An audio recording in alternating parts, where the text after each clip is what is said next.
সে প্রভাব কি পড়বে না পড়বে জানি না আমি, কিন্তু এই ধরনের কথা একজন জনপ্রতিনিধির বলা উচিত না বলে মনে করি।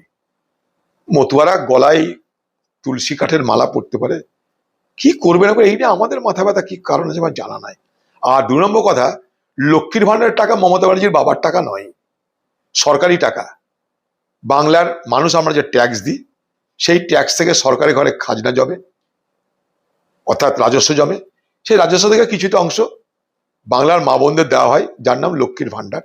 এরকম লক্ষ্মীর ভান্ডার প্রত্যেকটা রাজ্যে আছে ভিন্ন ভিন্ন নামে। চলে যান ঝাড়খণ্ড, মাইয়া সম্মান যোজনা, মহিলারা 2,500 টাকা করে পায়। কংগ্রেসের দাবি আগামী দিনে বাংলার মা বোনেদের 2,500 টাকা লক্ষ্মীর ভান্ডার দিতে হবে।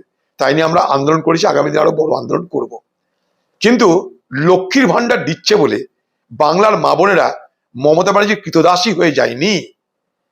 তৃণমূলের কোনো নেতা বা নেত্রী যদি মনে করে লক্ষ্মীর ভান্ডার টাকা দিলাম তাই বাংলার সব মা বোনেরা কৃতদাসী তৃণমূল পার্টির, আমি তা ঘৃণা ভরে প্রত্যাখ্যান করি। কারণ এটা তাদের পাওনা, বরং আরো বেশি তাদের দেওয়া উচিত।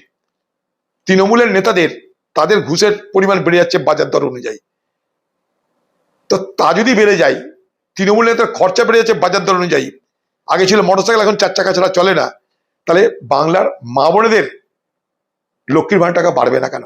সেখানটাই লক্ষ্মীর ভান্ডার টাকা নিয়ে ভোট দেয়নি এ কথা বলার অধিকার কোনো জনপ্রতিনিধি থাকতে পারে না।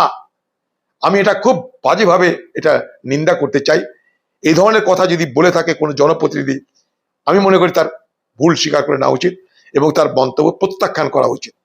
কারণ সেও একজন মহিলা, লক্ষ্মীর ভান্ডার যারা পায় সেও মহিলা, বাংলার মুখ্যমন্ত্রী সেও মহিলা।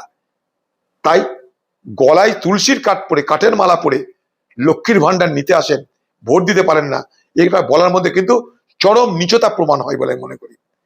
আমি এটা খুব বাজেভাবে নিন্দা করছি।